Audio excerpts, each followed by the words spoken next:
सलमान खान का अब कैरियर खत्म हो चुका है। सलमान खान की फिल्में अब नहीं चलेगी। सलमान खान को अब मूवीज नहीं मिलेगी। सलमान खान का कैरियर अब द एंड हो गया है। एक सप्ताह से यही बातें चल रही है पूरी मार्केट में, जब से सिकंदर डिजास्टर हुआ है तब से। सिकंदर इतना फ्लॉप हो गया है कि जो मेकर्स हैं, प्रोड्यूसर्स हैं, उनके पैसे रिकवर नहीं हो पाए हैं। ठीक है, तो क्या अब सलमान खान को मूवीज नहीं मिलेगी? ऐसा नहीं है, मूवीज मिलेगी, लेकिन उसमें एक रीजंस ये है कि मूवी मिलने से पहले आपको उनको एक काम करना पड़ेगा। सबसे पहला काम करना पड़ेगा कि उनकी जो मूवीज होती है, जैसे सिकंदर 200 करोड़ की मूवीज बजट थी, बननी थी, उसमें से 120 करोड़ खुद सलमान खान ने लिया था। क्या उन्होंने इतनी ज्यादा फीस लेकर के प्रोड्यूसर्स का बैंक करप्ट नहीं बना सकते? प्रोड्यूसर को ये बहुत ज्यादा, उनकी फिल्में जब चलती है तब ले सकते हैं। अभी लेकिन जैसा सिचुएशंस है कि अभी उनको इतना चार्ज करना कायदे से सही नहीं होगा। अगर वो इतना चार्ज करेंगे तो उनको फिल्में रियली में नहीं मिलेंगी। अभी कुछ दिन पहले, सिकंदर से पहले, दो साउथ के मेकर्स दो मूवीज को लेकर के इनसे बातचीत चली, बट जब इनकी फीस की बारी आई, जब इन्होंने फीस का उनको पता चला, तो उन्होंने फिल्म को ड्रॉप आउट कर दिया। बिकॉज इतना फीस था, मेकर्स को लग रहा था कि इतने फीस हम देंगे इनको तो हमारा बजट ही नहीं निकल पाएगा, तो मूवीज नहीं चलेगी। इसी लेकर के ऐसा सीन है। अभी सलमान खान को मूवी चाहिए तो उसके लिए उनको अपने फीस कम करने पड़ेंगे। अभी जो जितने भी सारे एक्टर्स हैं, रश्मिका मंदाना, उन्होंने 5 करोड़ रुपए लिया है। ठीक है, और जो कई लोग हैं वो कोई 50 लाख लिया है, कोई 70 लाख लिया है।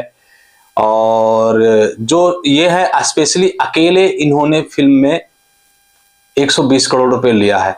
इतना चार्ज करेंगे तो आपको मूवीज नहीं मिलेगा। और बेसिकली मैं एक बात बता दूं कि इनकी फिल्में लगातार से फ्लॉप हो ही रही है, इनकी पॉपुलैरिटी कम हो रही है।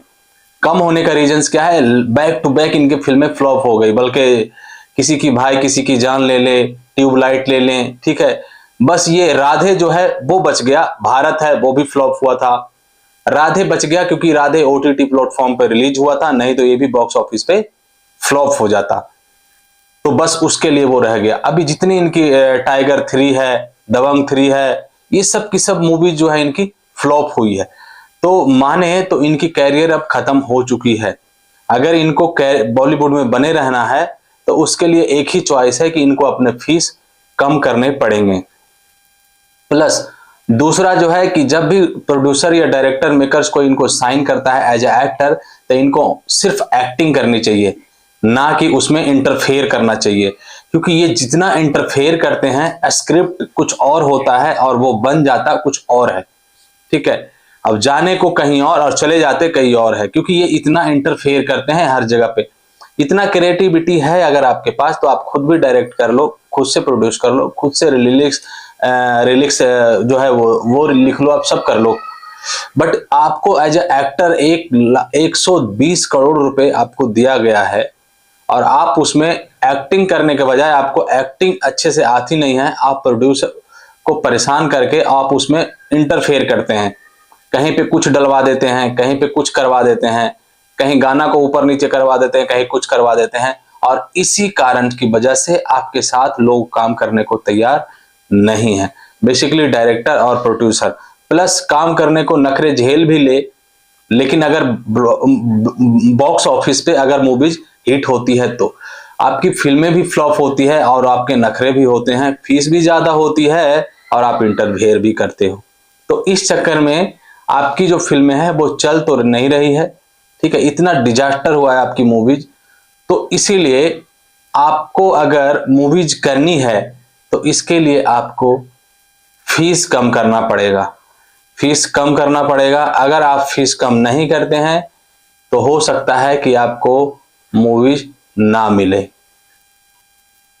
ठीक है, आपकी राय जानना चाहूंगा कि आप क्या कहते हैं इस बारे में कि क्या सलमान खान दोबारा से कमबैक करेंगे या नहीं करेंगे।